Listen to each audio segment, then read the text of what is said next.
So if you're a leader interested in strategic innovation, or if you're a student or designer interested in learning how to innovate with speed and simplicity, or if you're a startup wanting to learn your value and opportunity in the marketplace, then these videos will be for you.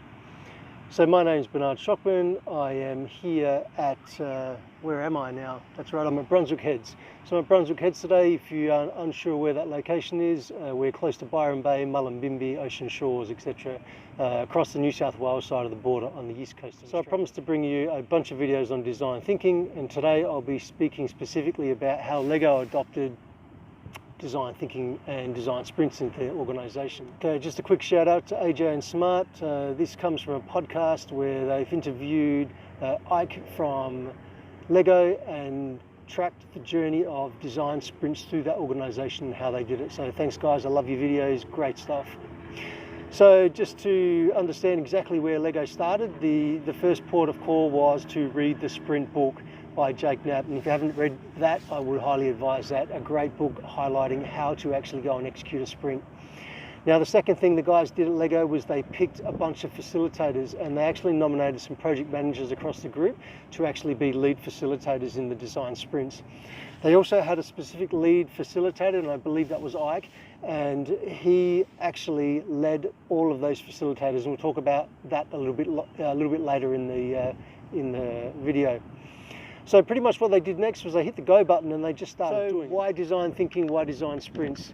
So as we said, the difference between design thinking and design sprints is quite simplistically, your design thinking is your recipe on how to cook, say for instance, spaghetti bolognese, where your design sprints are actually executing it, actually going and doing it. So there is value on both sides of that equation. The instruction manual that came with the sprint methodology was key to them being able to go and do this.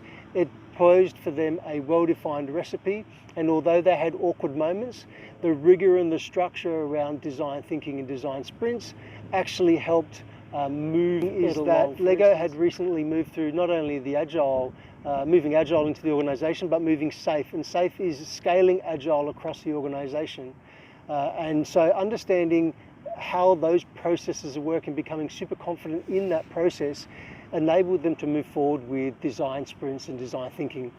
I think one of the key takeaways Ike said is you must practice it, and you start with the principles and you find your way after that, and I believe that's probably the way we do most things. So we had a few rules along the way, and rule number one was either you're in or you're out. So this is an important rule. So you can't come in for 2 days. A sprint typically lasts for 5 days. So what the guys and girls at LEGO agreed was you can't come in for 2 days and then leave for the other 2 days or not be there. You're either all in for that 100% for those 5 days or you're all out. And that was one of the critical criteria right off the bat. So you have to be 100% in to be involved in the sprint. They had a mantra, and the mantra was trust the process.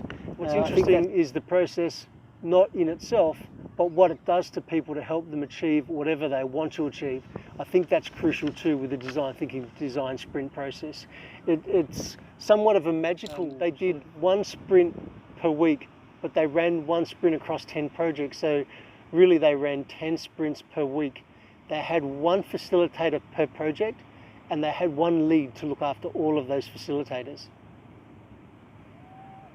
They had a Monday to Friday prep talk. Well, they had a Monday to Friday pep talk where the lead facilitator would get all of the facilitators together and get them ready for the day ahead. And they also had, during the prototyping phase of the sprint, what they called a retro, where they would look back and see how was the process run so far, and they would tweak that process accordingly. Some of the learnings coming out of adopting the design thinking and design sprint process for LEGO was it did produce usable concrete output. It did require some digesting time. So of course at the showcases, which were at the end of every week, you'd have 10 teams showcasing their results. And that was a lot of information and a lot of data for people's minds to sort of crunch through and think about. And so there needs to be some time between sprints to start thinking and understanding what were we going to do with this information and how were we going to proceed. Because of that, they discovered that staggering sprints was a better way to go rather than running them through Monday to Friday, Monday to Friday. Team communications increase, so people get to work with people they wouldn't normally work with, they get to work on topics they wouldn't normally work on, and they get to express some of their skill sets that they've either had in the past or that they have interest in, and that can actually...